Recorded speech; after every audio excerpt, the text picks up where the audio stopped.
Hello everybody. Sorry about that. There's a lot of setup required when I'm doing these demonstrations with maps and miniatures, and it just took me a little bit longer than I was hoping to actually get everything in place and find everything I was going to be using today, since there's quite a few different assets I'll be utilising. But we're here and we'll be covering the basics around combat for BECMI Dungeons and Dragons. So yes, I will be demonstrating, I will be explaining, certainly to the best of my ability, and I'll put up a poll. Feel free to take part in that poll if you want to, or not, that's fine. Also, just use the comment section, the chat box, and tell me what you think. Ask your questions. If I make a mistake, you can certainly let me know. I'll make it quite clear, I've been playing BECMI Dungeons and Dragons, but I'm not an expert in the field. I'm hoping to get better at doing that, but we'll be covering a few different things today. Anyway, Fred Huber, thank you for being here. So grab some food, some drink, make sure you're comfortable, and have your questions ready or your feedback ready, and let's go through this, shall we?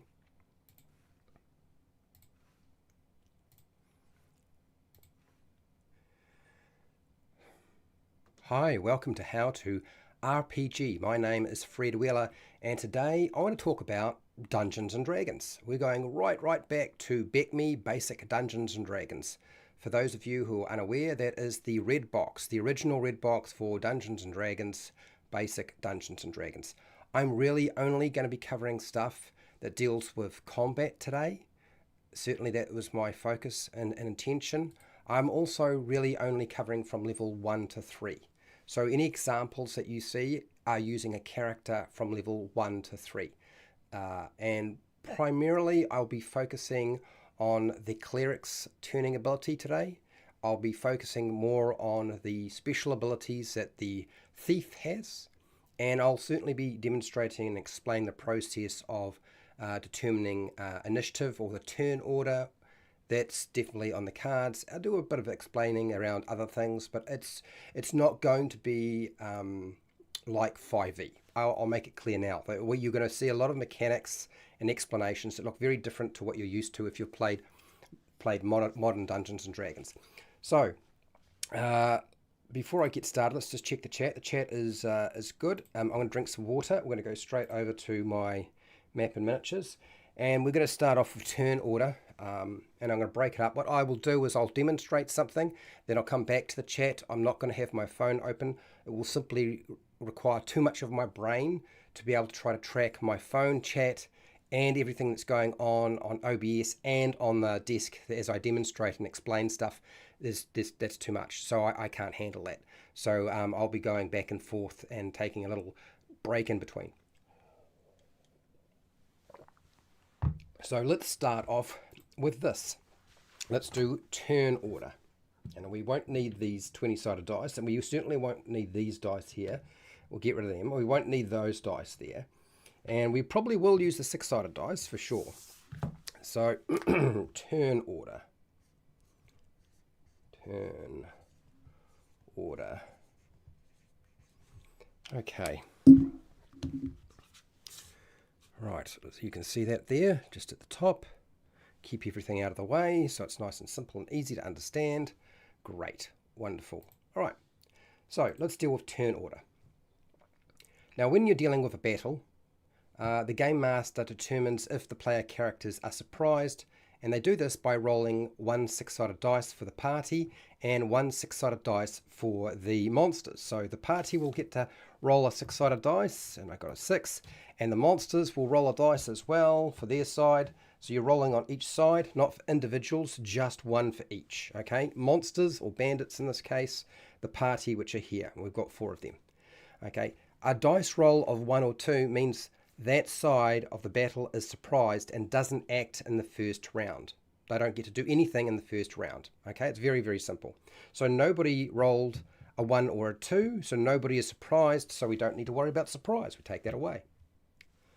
Normally the Dungeon Master will open a combat encounter with a description of what the monsters are doing to threaten the characters, or if the player characters are threatening the monsters in some way. And then they'll ask for a group initiative roll.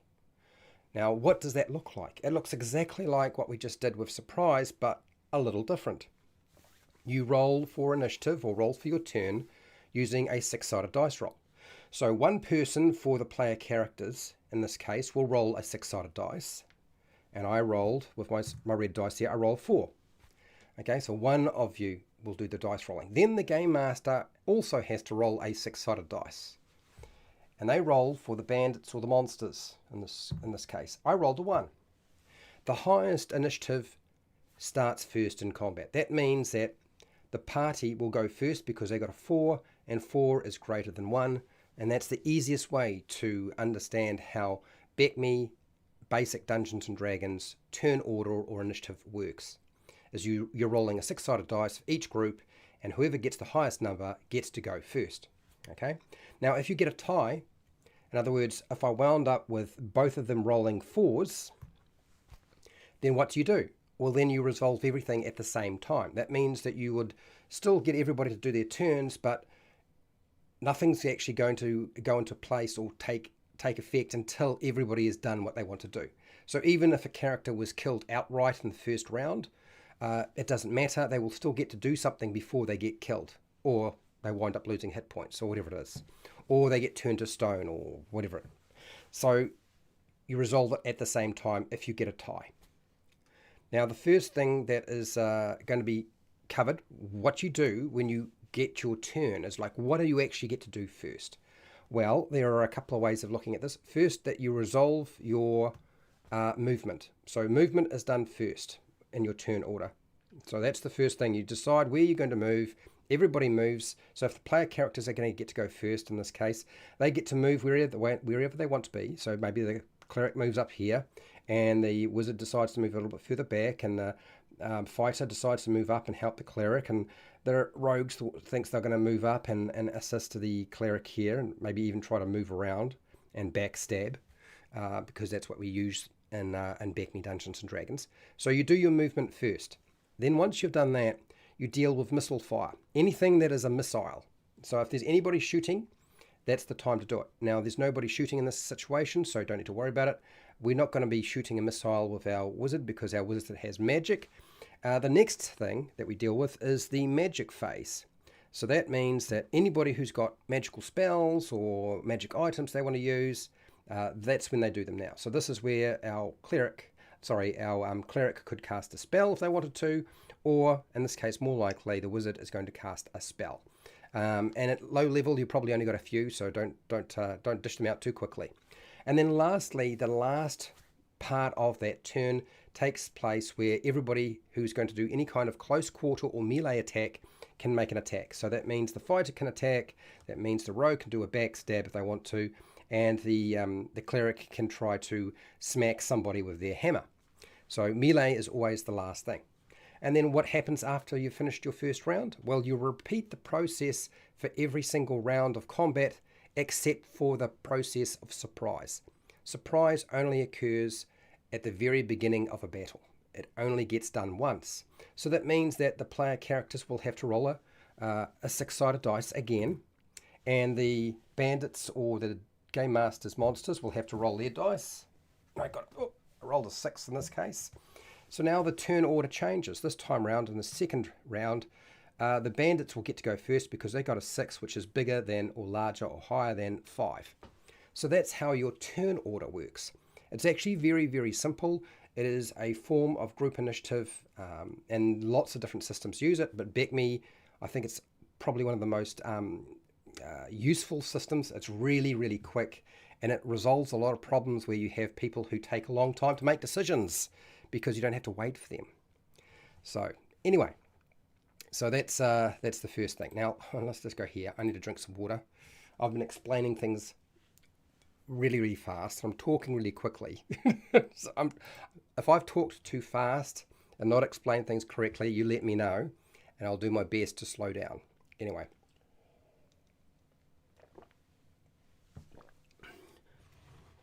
So out of, I would say, BECMI, basic turn order or initiative, it's probably one of the simplest systems I've seen. Okay, we've done turn order. The next thing we probably need to resolve and deal with is some of the things that you can do. Now, when I said combat, some of these things we're going to cover aren't really combat. So a lot of the special skills that a thief has aren't really combat features, but I still want to go over them, and I will. So yes, that's one of the things you'll notice very different about basic BECMI Dungeons and Dragons is combat is fast. The process of going through everybody's turn is really, really quick. It's much faster than 5e. Even with the group initiative system that I use for 5e, BECMI's system, I would say, is possibly just as fast, if not faster. So it's all resolved very quickly. And then, of course, because you don't have a lot of special fancy things that you can do. Pardon me. Okay. So next thing on our cards that I need to do is let's do the thief. So I'm going to cover the thief's special abilities. And then once I've done the thief's special abilities, then we'll cover the cleric's turning undead ability. Then we're going to talk a bit about actions and actually maybe I'll do types of actions first. Let's do types of actions first, and I'll talk about types of attacks, and then we'll move on from there and I'll do the thief. Okay, that's probably a better idea. All right, let's rearrange that a little bit. So let's get rid of this. Okay, types of actions.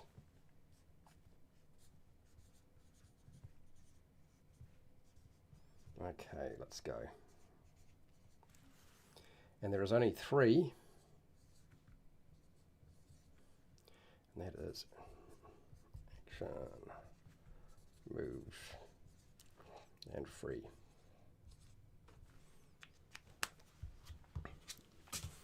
Okay, all right.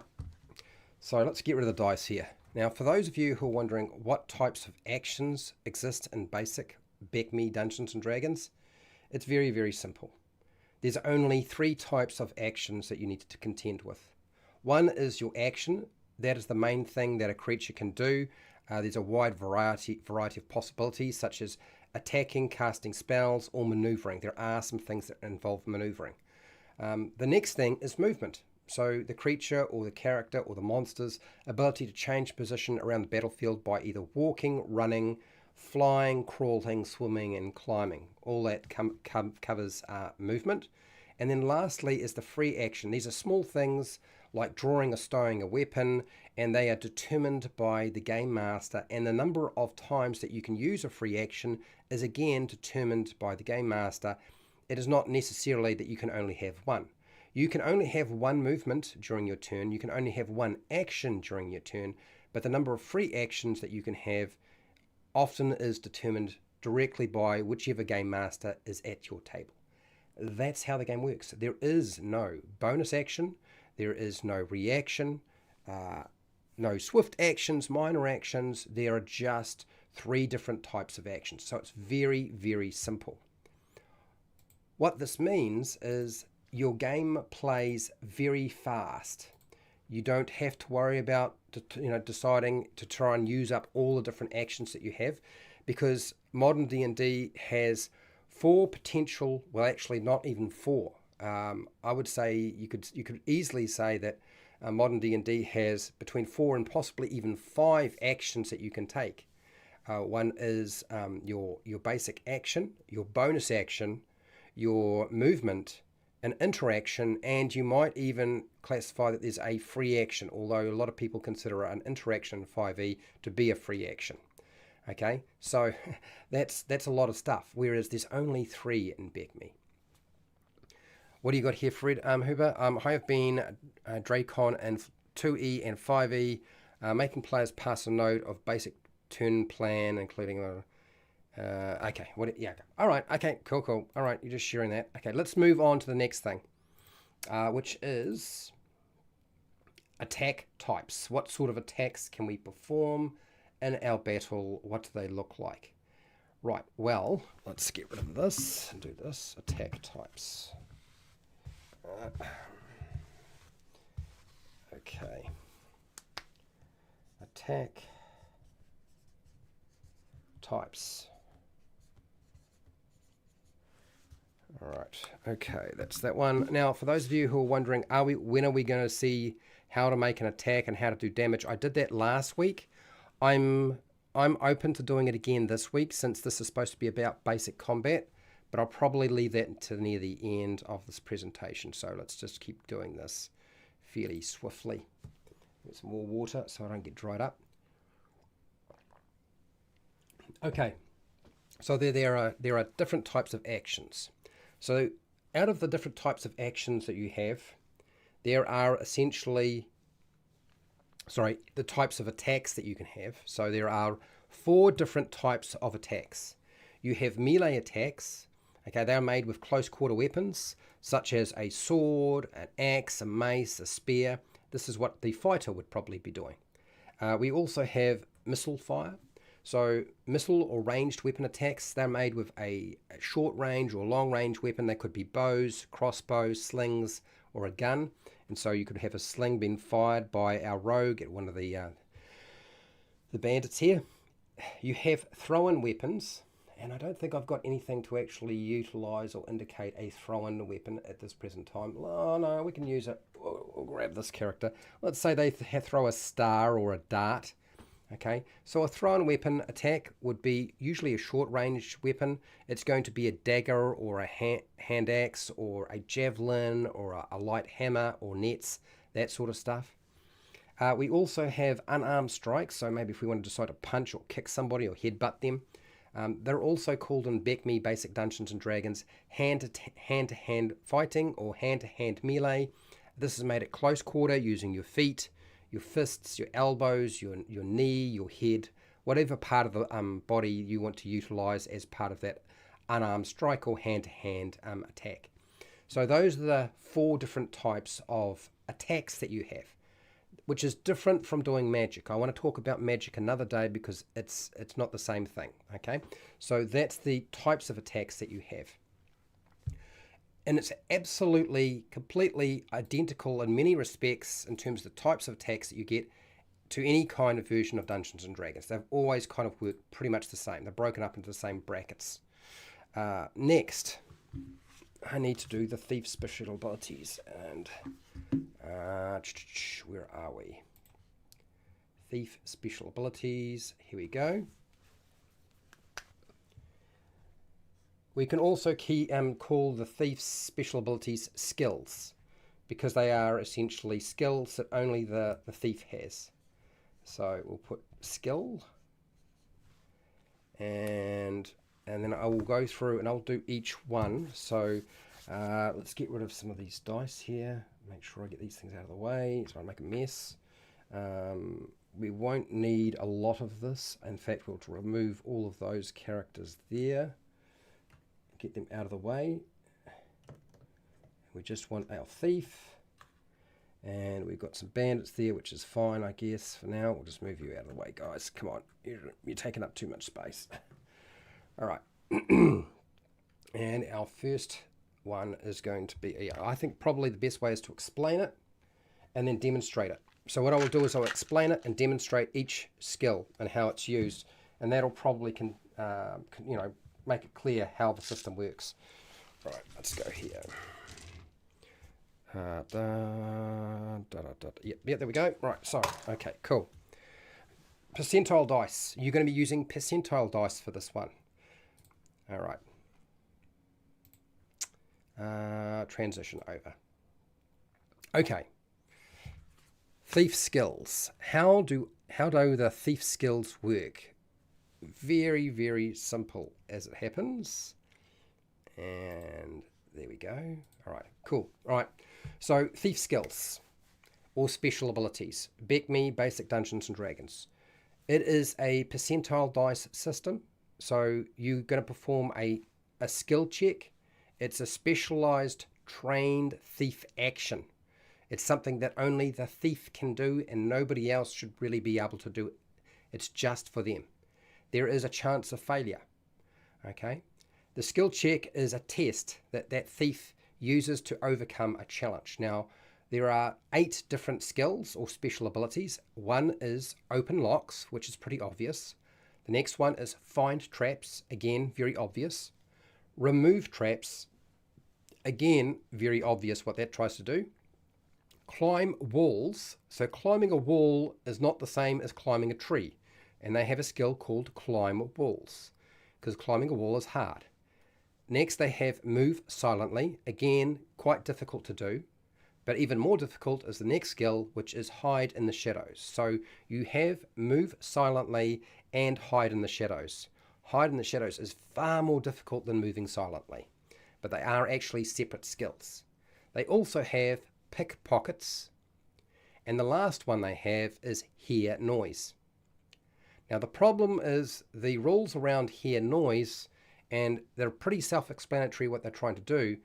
Hear noise works differently. They did change the rules around it. Hear noise, I may not demonstrate that one simply because it might confuse you too much. You will let me know if I need to demonstrate it. If I need to demonstrate it, I will try to do so. But I am always concerned when I try to demonstrate something here that I can do so in a way that you will be able to understand and won't cause confusion.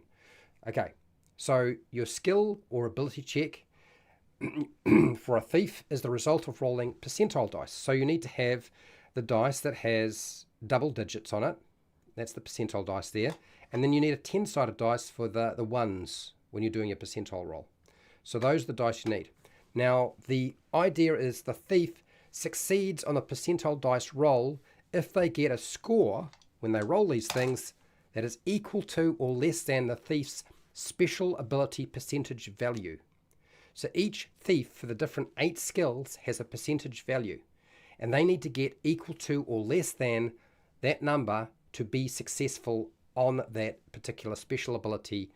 Otherwise, they don't succeed. Now, you get better at this as you go from level 1 upward, but from level 1 to 3, that number is essentially the same. When you get to level 4 and upward, it changes. So what I will do is I'll go through each single one of those skills now and demonstrate them to you and give you the numbers so you can see how it works. So let's start off with open locks. Open locks. And with open locks, let's just see, where are we? Open locks is here, 15%. That is the value we're aiming for to open locks. So we need a lock to open, so let's get rid of our bandits for a second. And we have instead here a chest. So they find a chest and they want to try to open the chest because it's locked. So how do you go about doing that? Very simple. You're going to grab your percentile dice, and I need to get equal to or less than. Remember I said equal to or less than? That's your target. That's what we're trying to achieve. So I rolled an 80 and a 6. I got 86. So I'm going to fail opening the lock. If I fail opening the lock, I do not get to try to open the lock again. Okay? You get one attempt. For those of you who are wondering, oh, can I just try again? No, you can't. It represents your ability to open that lock with the skills that you have. Now, a game master could potentially, if you level up and your open lock skill improves and is no longer 15% and gets better, might allow you to try to open the same lock again later on and during your adventure. That's up to the game master. Okay? So that's how opening a lock works. Pretty simple, pretty easy. So that is a level 1 thief. Level 1 thief. Okay, next, let's do find traps. Now, when you're looking for the number for find traps, you're probably going to discover that you can't see it in the BECMI basic rules. And the reason that is the case is it's more to do with the fact that usually the percentage for removing traps is the same as finding traps. So I will still separate them. So find traps. And it is 10%. Okay, here we go. We don't need this anymore. Oh, actually, we can use we could probably use that as an indicator. We were trying to find a trap on that, or maybe we'll just do it on this. Let's do the altar. We can look for traps on the altar instead.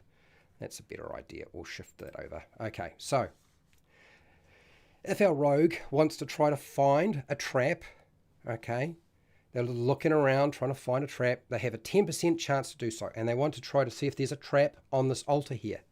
Well, you tell your dungeon master or game master that you want to do so, and you roll your percentile dice.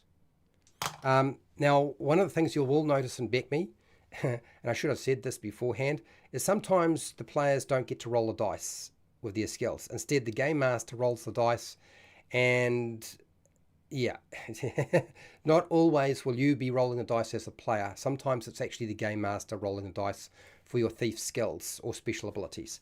So in this case, the rogue decides they want to check this for traps, this altar.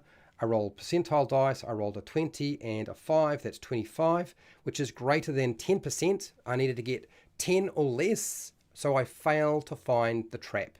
If there is a trap there, there may not be a trap, so you don't need to worry about it then. So that's finding traps. Next we have removing traps. So now let's assume that we have actually found a trap on the altar. How do we go about getting rid of it? Well, again, same sort of process. This is for a level 1 character, as I said. Remove traps. So level 1 to level 3, it's the same number that you're using. It doesn't change. And we'll put that there. Okay. So I'm trying to remove a trap that I've found on the altar, should I have done so. And I'm level 1 to 3 and playing BECMI Basic Dungeons and Dragons. Grab your percentile dice, roll them. I need to get equal to or less than. I rolled a 90, and I rolled an 8. So I got 98. So I'm going to fail. I needed to get equal to or less than. If I'd rolled, say, a 0 on the double digit one, and I'd rolled a 2, that would be 2%. So that would be less than 10%. So I would succeed in removing the trap. If I fail removing the trap, something bad will happen. That's usually the case with most things. Okay, so that's the remove trap. Level 1 to 3 for a thief. Next, pick pockets. So we need somebody to pick some pockets from, which we will do. Pick pockets. And pick pockets is 20% when we're dealing with a character from level 1 to 3. Okay, so let's do this. And sorry, just make sure I get it in the right place. Right, so let's have somebody we can pick some pockets from. So we have a group of individuals, they're chatting and talking, and we move through the crowd. Okay, and our rogue tries to pick one of their pockets and see if they can steal something. So as the thief's special ability, pick pockets is 20% from level 1 to 3. So I grab my percentile dice, and again, the game master might roll this, the player might roll this. It's decided by the game master how they want to do this. Okay, and I got a 20 and a 0, so that's 20%. So I succeed, equal to or less than, that's successful. I managed to pick the pocket of this bandit, and I pull out a purse full of copper coins or silver coins. If I roll it again, now this time I got an 86. 80 and 6 is 86, so it's higher. That would be a failure. Okay, these percentages get better as you level up, as I said before. So that's how you do your pickpocket check. Very, very simple. Next, pickpockets move silently. Okay, let's move this. Move silently. Okay. Move this up. All right, so this is going to look a little bit different. This is usually what you use for making a stealth check, for those of you who are familiar with 5e. Stealth checks are a thing, and moving silently might be something that becomes a factor. Now, if you're dealing with facing rolls, it's probably going to apply more. The idea being that if you're moving silently, you're moving silently, but that doesn't mean you can't be seen. Okay, it is just moving silently. So you're trying to sneak up on this group, and they're doing their own thing, How would you go about doing that? Well, it's 20% for your move silently from level 1 to 3 for the thief. So grab your percentile dice, roll them, and I need to get equal to or less than. I got a 90 and a 6, that's 96. So I fail, they turn around, and then they probably try to kill me. That's how it works. If I rolled a lower number than that, so if I rolled a 20 and I got a 0 here, that would be 20%. So that's equal to or less than, that would be success. I could then sneak up, and then if I wanted to, since I've managed to sneak up on them, potentially I could backstab them and BECMI Dungeons and Dragons. Also, if I rolled a 10 and a 4, that would be 14. 14%, which is less than 20% for a level 1 to level 3 thief. So you might succeed in actually, or you would succeed in sneaking up.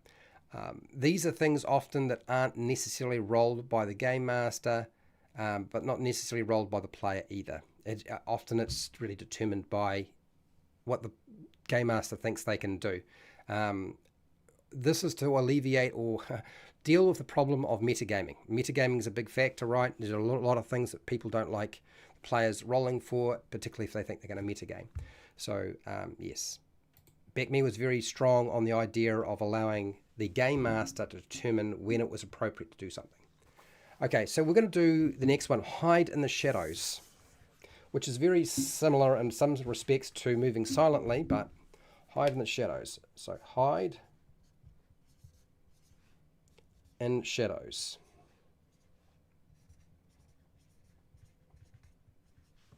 And the percentage for that at level 1 is 10%. There we go. It's much harder to hide in the shadows than to move silently for a thief, probably for anybody. And we'll put that up there. Okay. So again, let us assume that when it comes to hide in the shadows is assuming that we're not just dealing with moving silently, but we're also being unseen. Okay, that's really what we're dealing with here. So hide in the shadows that's the differentiation. So how do we want to move up here? It's dark. This time our bandits are actually looking forward, and our thief wants to sneak from the bushes here over to these statues and use the shadows and the darkness. That's their intention, without being spotted by our bandits. So while you're trying to hide in the shadows, provided there are shadows to hide in, you move from the trees over to here and to avoid being seen by the bandits, okay, because they can't see clearly. So you move across and dice roll, percentage dice are rolled. I got a 40 and an 8, that's 48, so that's much higher than the 10% that I needed to get. So that means I fail. I needed to get equal to 10% or less, okay. I could roll again. I get a 27, it would still be a failure. So I need to roll pretty low. I need to either get a 10 on the double-digit dice and a 0 here. 10% would mean I would succeed. If I got lower, so I rolled double zeros on that one and maybe a 6, that would be 6%. 6% is less than 10%, therefore I succeed.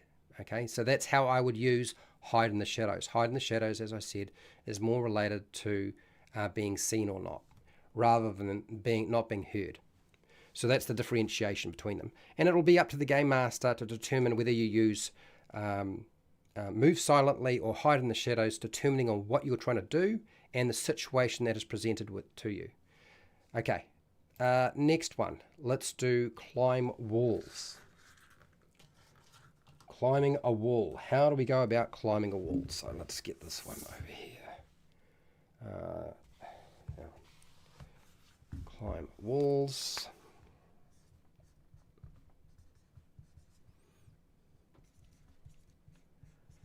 And the percentage is 87%. Climbing walls for a rogue, for a thief, is much easier. Much easier as a skill. Here we go. There we go. Right, that's what we'll do. So we're going to use, let's say this pillar. Actually, no, we can use this wall over here.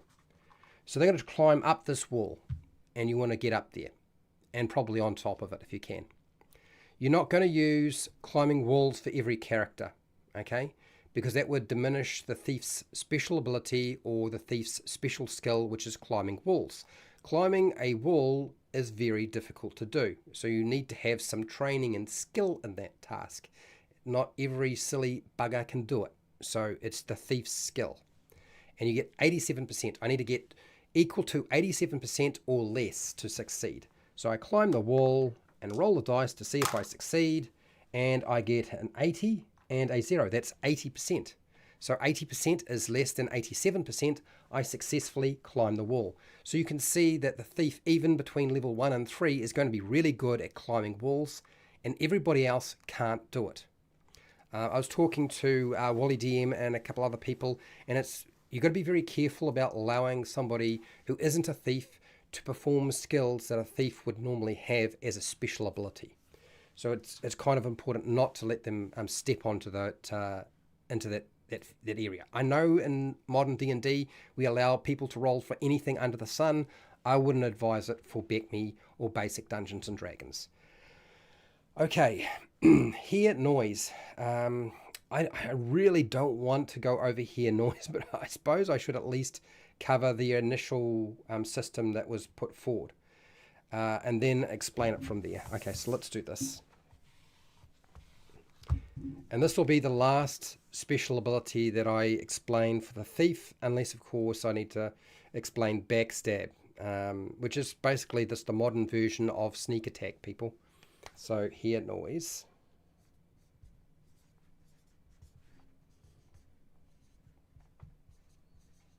And it is 1 to 2. You're probably thinking, what the heck is the 1 to 2? We were dealing with percentages and suddenly we're not dealing with a percentage. Now you're putting down 1 to 2, Fred. What's going on here? I totally get it. I totally understand. But this is the idea. This is what we're dealing with. So put that over here. So when it comes to a thief's special ability to hear noise, it's like listening or perception.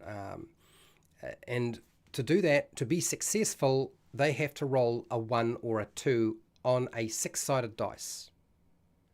I know what you're thinking. Well, that means they've got a pretty good chance of successfully hearing something. So if the rogue moves up to here and they want to listen to see if there's any noise coming from those stairs or through the entrance to this building, they can do so. They roll a 6-sided dice. I got a 4, so I fail. I hear nothing. Okay. But if I rolled a 2 or I rolled a, where's the 1? A 1, then I can hear some noise. If there's noise to be heard. If there's nothing to hear, then they wouldn't hear anything. Okay. But that's how you succeed in terms of a hearing noise or perception in BECMI Basic Dungeons and Dragons. They then change that system from a 6-sided dice to percentile dice, just like all the other skills for the rogue. which I know is confusing, but I'm not going to demonstrate that one. I'm just going to demonstrate this system, okay? If you want me to go over the other one, I'm going to have to do a little bit more research to get that all together for you, because BECMI has kind of got a lot of stuff scattered all over the place. And collecting all that stuff up, I'm not really an expert in that field. I'm just not. Okay, let's go back to chat, and then I'll be doing the Cleric's turn undead. And then if people want me to cover attacks and damage, I will do that as well. Let's have a look at what people have to say here. So Fred Huber is a patron. Thank you for being here. So what do you got here? Hear noise is a lot of DM discretion involved. Yes, you'll find a lot of the thief's special abilities or skills are very much DM discretion. You know, when to use it, how to go about using it, who's going to roll the dice and who's not.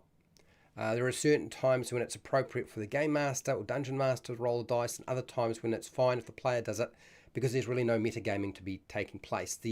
Whatever the effect of rolling those dice is going to be immediately obvious to the player's character. Yeah? Yeah, level 1 thief. I can almost pick a lock. Yeah. So you really want to be quite a high level to be able to pick a lock. A thief doesn't really get through locks very easily. So you can see it's a lot harder to be successful in BECMI Basic Dungeons and Dragons. Find traps, you always find it, sometimes by setting it off or feeling the effect. Yeah, well, that's why they use the 10-foot pole. So how would you go about finding traps if you are not a thief? Because they don't have, all the other classes don't have that skill. They don't generally find traps. It's just the thief. How would you go about finding them? Well, you use a 10-foot pole. You get your fighter to use a 10-foot pole. You use your cleric to use a 10-foot pole. You don't find the trap without triggering it. So basically, you feel along and bam, you wind up triggering it without hopefully dying, okay, or getting hurt. So that's the system you would use. You don't get to roll dice. You just have to prod your environment, ceilings, walls, floor, stuff like that. Swing it around in front of you to see if there's any tripwires. There are other ways of finding traps, but yes, you're not really got the nous to be able to just look around and listen and inspect your environment to find stuff. Traps are much harder to find, and it actually makes a lot of sense that traps are that difficult to find. Yes. So for those of you who are, yes, and he's right. If you roll double zeros on your percentile dice, and you roll a 0 on your percentile dice, it equals 100%. So let me just go here. So you'll see there's double zeros and a 1, and double zeros and a 0. If you roll that, that's 100%. There's no such thing as 0%.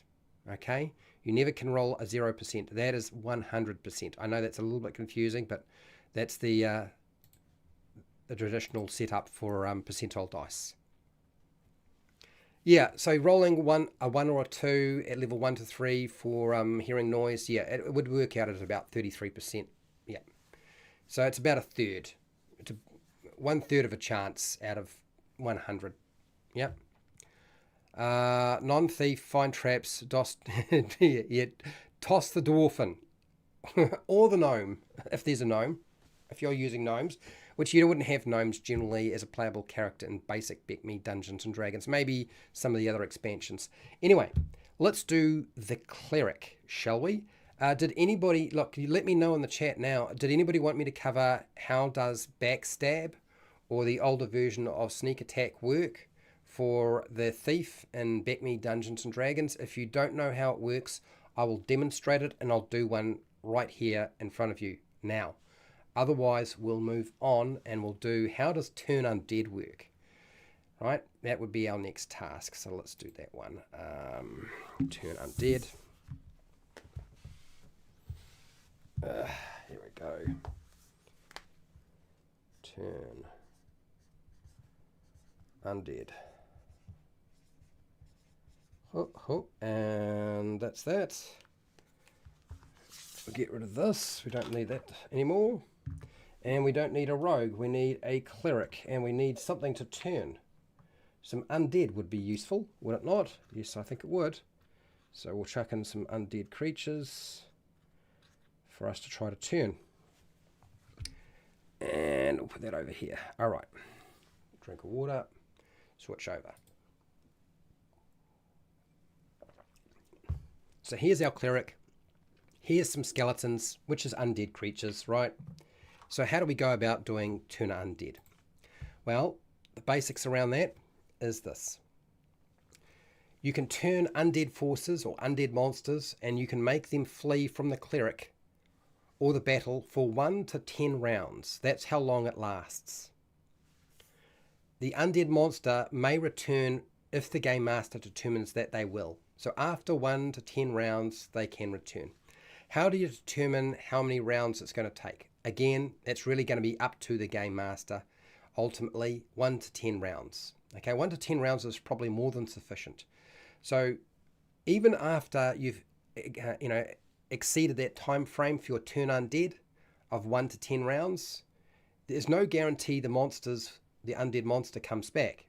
Okay, it's just up to the game master whether they think it makes sense that they return. Or the game master can also make a reaction roll with 2 6-sided dice, and if they get an 8 or more, then they have the undead return. So basically, if you turn your undead and they flee, and 1 to 10 rounds is over, and you want to see if they actually come back as a game master or a dungeon master, just grab 2 6-sided dice, roll them, and if you get an 8 or more, you succeed. I got a 6 and a 2, that's 8, so they do return. But if I roll again, I got a 6 and a 7, that's 6 and a 1, that's 7. So in this case, I fail, so the monsters don't return. Our undead monsters don't return. Now, if you're wondering where is that information, it's on page D21 of the Dungeon Master book for basic or BECMI Dungeons and Dragons. It's in there. So yeah, either roll dice or just decide whether they're going to come back or not. Simple as that. Okay, another factor with turn undead. The turn undead check is made by rolling 2 6-sided dice, and you add those 2 dice together. The player will make that dice roll, okay, because the game master also has a dice roll they make, but the player is going to be making that dice roll. So let's get back to here. And so you roll your 2 6-sided dice. Whoops, I rolled 2 5s, it comes to 10. Okay, and that's what the player will roll to determine. Adding those 2 numbers together, it comes to 10. And if the dice roll result is equal to or greater than the cleric's turn undead value for that specified monster or specific monster, then they succeed in turning the undead. If you get less than against the cleric's turn undead value for that specific monster, you fail and they do not get turned. So that's how it works. Now I'm going to go through and demonstrate with a couple of different monsters and the values that they would use so you can see how it's done. You will also know on the table, if you're looking at the BECMI basic D&D rules for turn undead, you'll notice that some of the monsters have the symbol T beside them. So if you see the symbol T beside any of the monsters that you could potentially turn as undead creatures, you'll see that T means automatic success. So you do not roll dice, it's an automatic success if it says T. If you see the same symbol of an N beside it, okay, for that particular undead creature or specific monster, you'll notice that an N means there's no effect. You cannot turn that type of undead monster. There's another thing that comes into play here, which maybe some people have remembered or forgotten, and that is if you turn undead and it fails against a specific monster. So if I try to turn these skeletons and I fail, okay, I don't get a high enough number. So I roll something like a 1 and a 3, and I only get 4, and I fail that check, then that cleric can't attempt to do a new turn undead in that combat against that specific type of monster, in this case the skeletons. I can only do it and continue to keep doing it, okay, as long as I succeed. As soon as I fail against a specific monster, I can no longer turn that specific undead monster during that combat encounter. I have to wait until the next combat encounter. There are no limits to how many times you can turn the undead. Okay? BECMI Dungeons and Dragons, Basic Dungeons and Dragons, does not put down a restriction on how many times you can use it.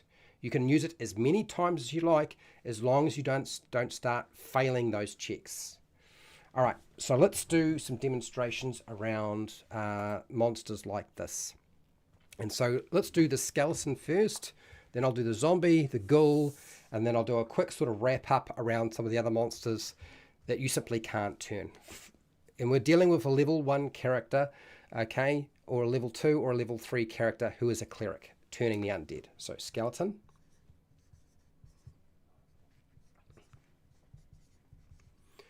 Okay. So if you are trying to turn a skeleton and you are level 1 to 3 in basic BECMI Dungeons and Dragons, your skeleton turn undead value is 7. So that is the number we're trying to aim for. And again, what do you need to try to do? You need to get equal to or greater than. So roll 2 6-sided dice. I got a 5 and a 4. That is 9. So that's greater than 7. So I successfully turn the undead and they flee. Wonderful. Great. How many of those monsters actually run away, though, is determined by the Dungeon Master, who also rolls 2 6-sided dice, and that tells them how many hit points, or hit dice worth of skeletons or monsters will actually run away. All monsters have a number of hit dice, so the Game Master or Dungeon Master will make a separate roll once you succeed on your check to determine how many of the undead run. It doesn't mean that they all run. You might only have 1 run away. You might have 2. You might have 3. You might have the whole lot run. It depends on what the Game Master rolls on the dice roll that they make for that check. Okay, so that's the system in terms of turn undead for a skeleton. Now, if we were dealing with a different creature, such as the zombie, let's get this out of the way. Zombie, and that is 9. Okay, right. Let's put this up here. Sweet. Let's get rid of these. We need some zombies now, don't we? Zombies. All right, we've got 2 zombies. 2 zombies. The cleric's going to try to turn them. So you roll your dice when you decide to do that. 2 6-sided dice. I rolled a 1 and a 2.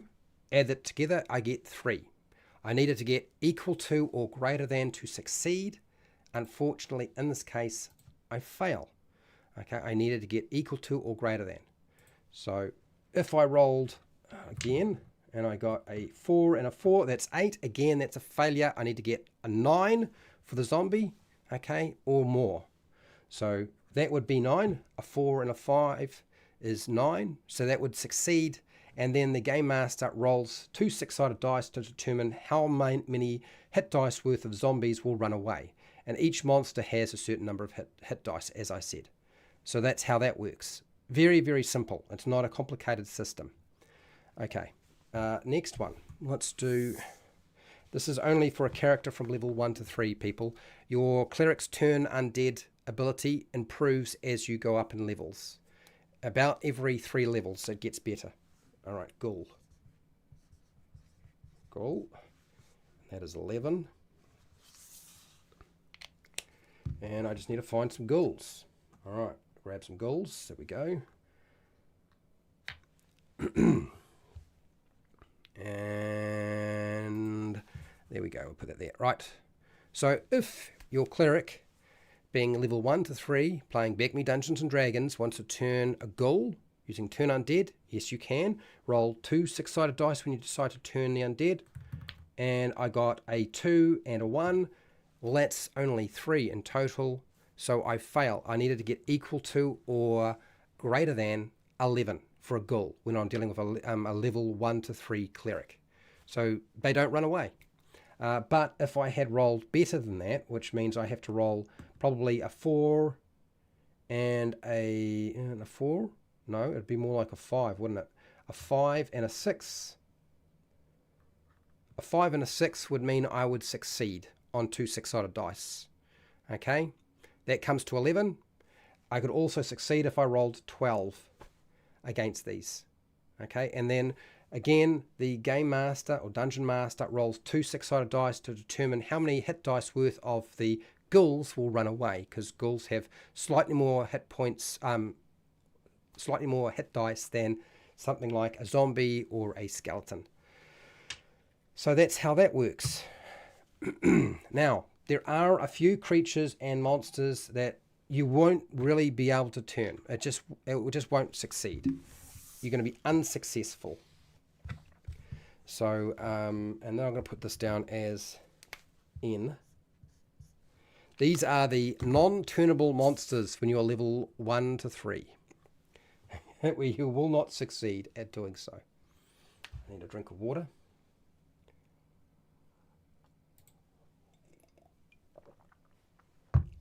Okay, so first one.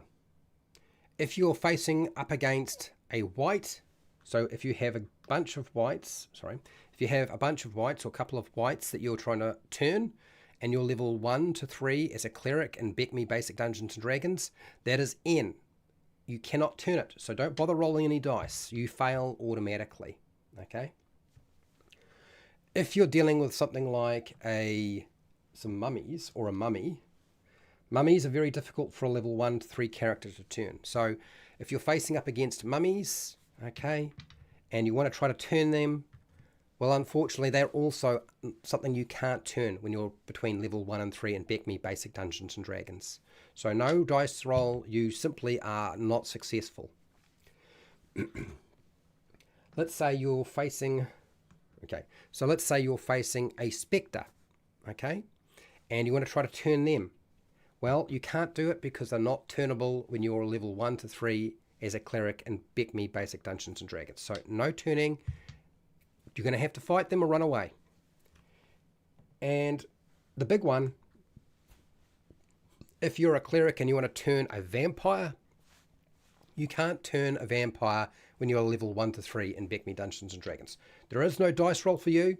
Okay, you either run, you fight, or you get sucked dry like a little husk that you are. Basically, that's how your cleric's turn undead works in BECMI Basic Dungeons and Dragons from level 1 to 3. And yeah, that's it. All right, let's go back to chat and see what we've got here. And we've still got a bit of time, so I probably will go over some attack rolls and some damage rolls again. Man, I've been talking a lot. Sure, do backstab. Okay, I'll do backstab. Okay, backstab from level 1 to 3, so I can handle that. It's not quite so difficult with yeah. Okay, I used to roll how long each turned creature took before returning. Thus they really came back all at once. Okay, I see. Yeah, that would be a house roll. You wouldn't necessarily do that as standard procedure, people. So you just make one roll to determine what happens for all of them if you're rolling at all, but you don't even have to roll dice. You can just decide whether they come back or not. Hello, Nacho Man. Nacho Man is a patron. Thank you for being here, buddy. I know you're probably at work right now. All right, so I'm going to have one more drink of water. I'm going to fill up my my mugs with water again. And then I'm going to demonstrate the backstab for the thief and also making attack rolls and damage rolls. Because apparently I didn't do a very good job the first time round. So maybe I should just do it again. Okay. Okay. Let's see. My voice is just about gone, but we'll hopefully get here. So this is backstab. Back stab.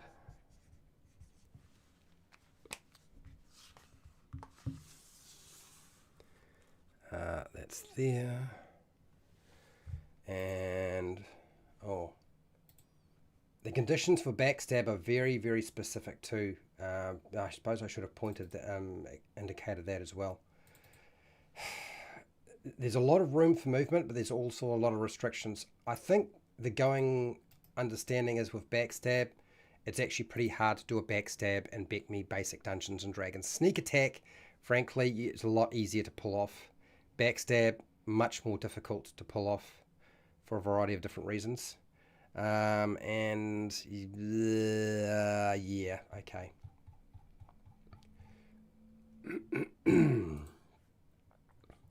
Backstab, yes. There it is.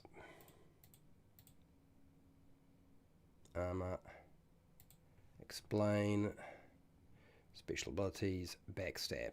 Okay. All right, let's switch over to here. We won't be backstabbing a vampire. I don't think that would be a very smart idea, but yeah. All right. Backstab for your thief. And that is not a thief, that is a cleric. Let's put a thief back in here. So if we're going to do a backstab for a thief, first off, your thief can sneak up on a victim, and if they're completely unnoticed, then the thief can backstab them. If the intended victim sees, hears, or is otherwise warned of the thief's approach, then you can't backstab. But they can still make a normal attack, but they wouldn't get backstab. So you really need to be unheard, unseen, and for the enemy that you're coming up against to not be aware that you are there. So there's a lot going on. So what do you get if you're backstabbing? Well, the benefits of a backstab for a thief is you gain a +1 bonus to your hit roll. So when you're making your attack roll, you get +4, and you get to double the damage. Double damage. So, so how does that look? It looks like this. Very, very simple. We sneak up, our rogue sneaks up and tries to backstab one of these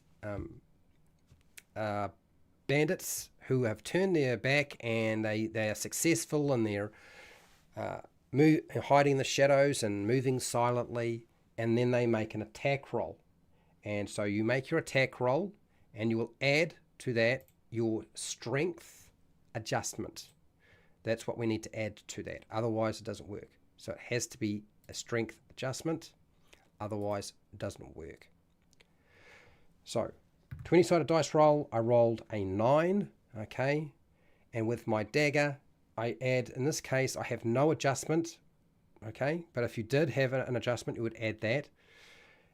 And I would add 4 to that because it's a backstab. So 4 plus my dice roll plus whatever my strength adjustment is. In this case, I have nothing. So that would be a grand total of 13. I would then check my table to see what my ability to hit the target is. I am a level 1 to 3 thief. So if I get a 13, I can hit an armor class of 6, 7, 8, or 9. And as long as the bandit doesn't have a better armor class than that, I can get them. Okay? Very, very simple. When I roll damage for this, okay, it's nice and easy. Oops, I just rolled that dice right off the table. When I roll my damage for my sneak attack, my backstab, I roll a 4-sided dice, okay, because it's a dagger. I rolled a 2. I then add my strength adjustment, and I don't have a strength adjustment for my dagger. I'm not trying to throw it, I'm trying to stick it in them. So there's nothing to add to that, but I double this. So 2 becomes 4. So I do 4 points of damage rather than 2 points of damage because I double my damage. Double the whole thing. That's my understanding. So that's how you do a backstab. All right. Let's do some basic attacks, shall we? And I will just see if I can collect the dice I just lost. I had a dice in front of me and it just disappeared on me. So attack rolls. Attack roll. Okay. All right, I think we've got that there. I'll move this over here. I've lost the 20-sided dice, haven't I? I've managed to throw it right over my shoulder, just about. Okay, all right, and we'll put in some enemies to fight. And won't get too carried away, so we'll just put a couple in to make it easy for me to figure out. Where's a cleric? Yep, there we go. We've got a cleric. So I'll just use two characters against these bandits for today. And let's go, just drop this across. So attack rolls. Oh no. Well, it's not that big.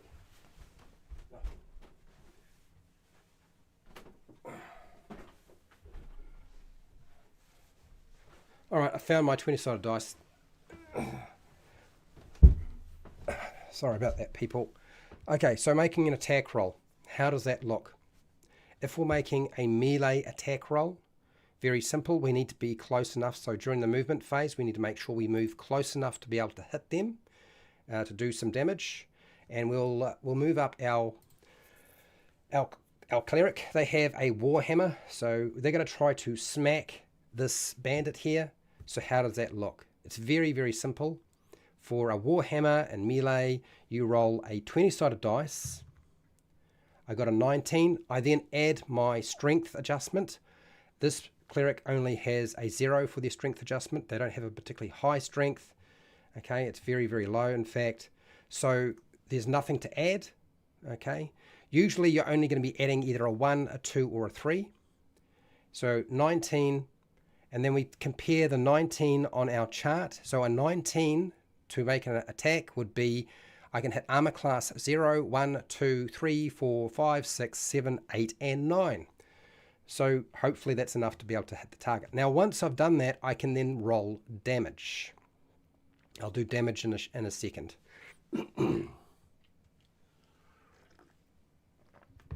So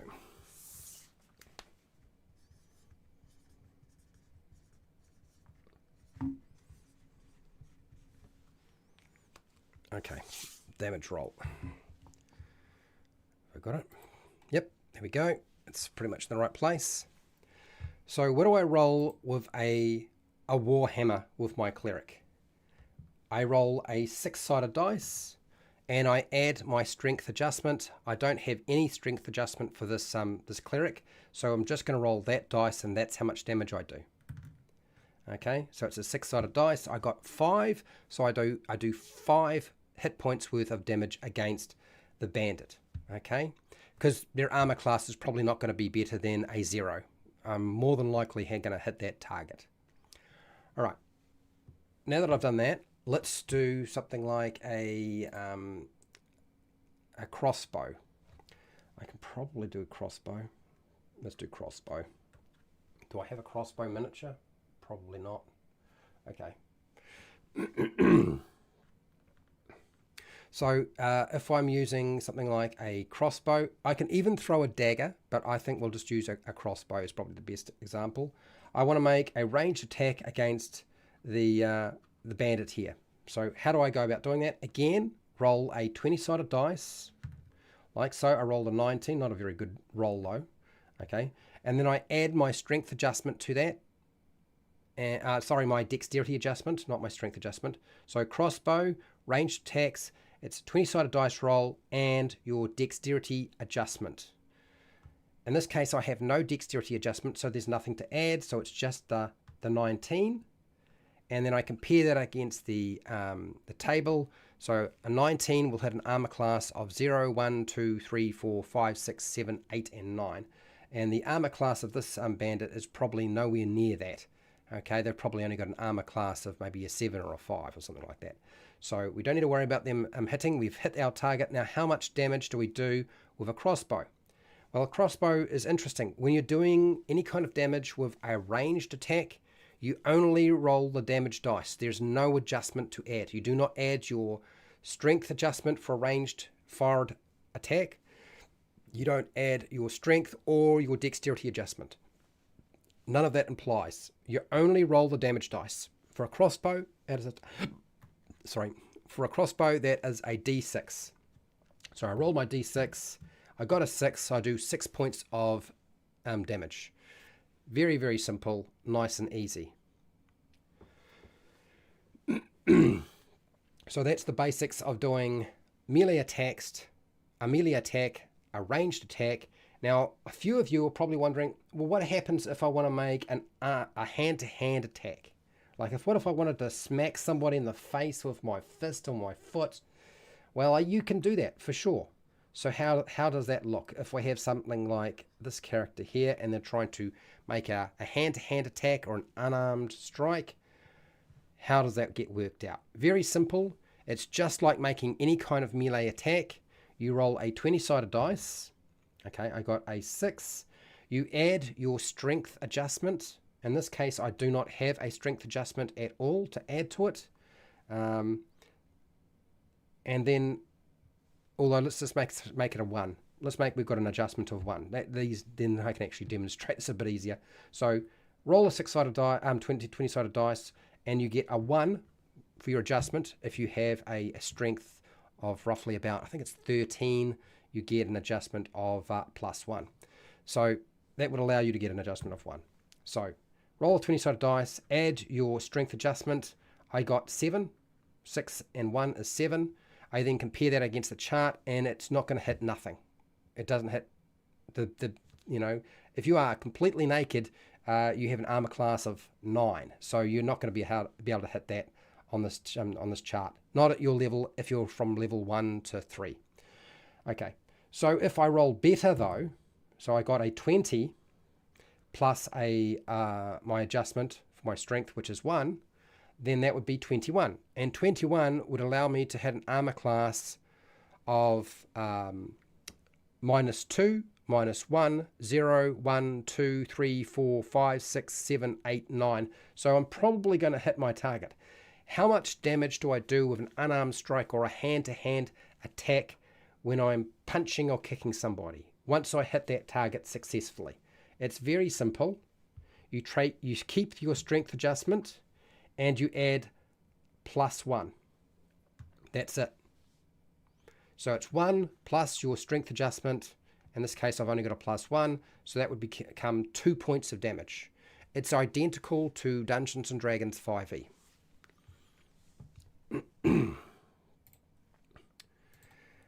Okay.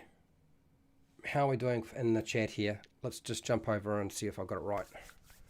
All right, so there's nobody else jumping in here, so that's fine.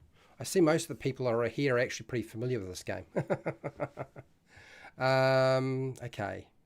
Just having lunch, thought I'd pop in and say hi. No, thank you, Nacho Man. Yeah, it is very hard to get a backstab pulled off in BECMI Basic Dungeons & Dragons. If you were playing 5e and complaining about not being able to get your sneak attack, you have no sodding idea how difficult it is. The original sneak attack or backstab is really difficult to succeed on. You have to do a lot of different things successfully to be able to get it to work.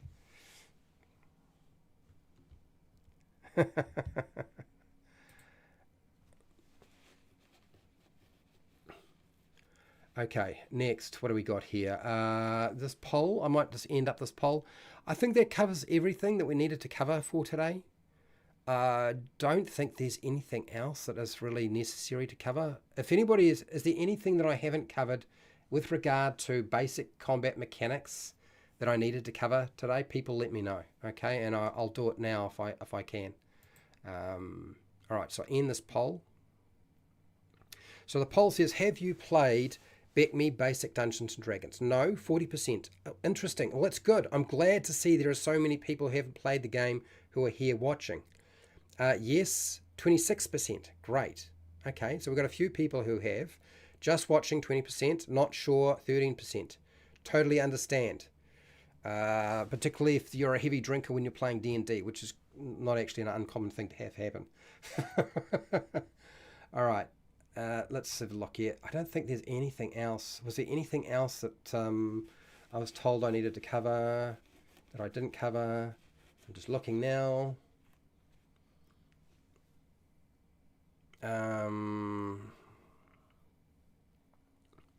Oh, okay. All right. Maybe that's something I should be discussing. I didn't actually state that, did I? There is a no, I'm going to leave it alone. I'm going to quit when I'm ahead. Quit while I'm ahead. I think that's the best thing to do. I've covered basic. Now, there are a couple of maneuvers that you can do in basic BECMI Dungeons & Dragons related to combat, and I will probably go over them next time, maybe. We'll see. The reality is that most of the more complicated aspects of BECMI Dungeons & Dragons don't exist. So it's really going to consist of me saying there's a whole lot of things that you're probably very familiar with if you've played modern D&D, and BECMI Basic Dungeons & Dragons, they don't exist anymore. You just don't use them. So I think next week we'll cover hiding, grappling, shoving, opportunity attacks, missile ranged attacks, cover, death. How does that work in BECMI Basic Dungeons & Dragons? I think I'll cover that next week. Okay. All right. Let's finish this up. Where are we? Okay, here we go. So I want to say a huge thank you to my patrons who support me on Patreon so I can keep running this program every single week. And we'll be returning to cover more on BECMI basic combat. And then eventually we'll go in and start looking at magic. But that's going to be about at least 2 weeks away. But in about a week, we'll cover the complex stuff. So I want to thank all my patrons. I want to thank Nacho Man and F Hubba for being here. I really do appreciate it. Thank you for commenting and and pointing me in the right direction, and ensuring that I don't feel like I'm completely alone. Thank you for taking part in the poll if you did so. Thank you very much for listening and watching. And look, wherever you are in the world, whether it be the morning, the afternoon, the night, or the wee early morning, please look after yourself, your family, and your friends. Be nice to your neighbours. And hey, till next time, keep rolling those 20s.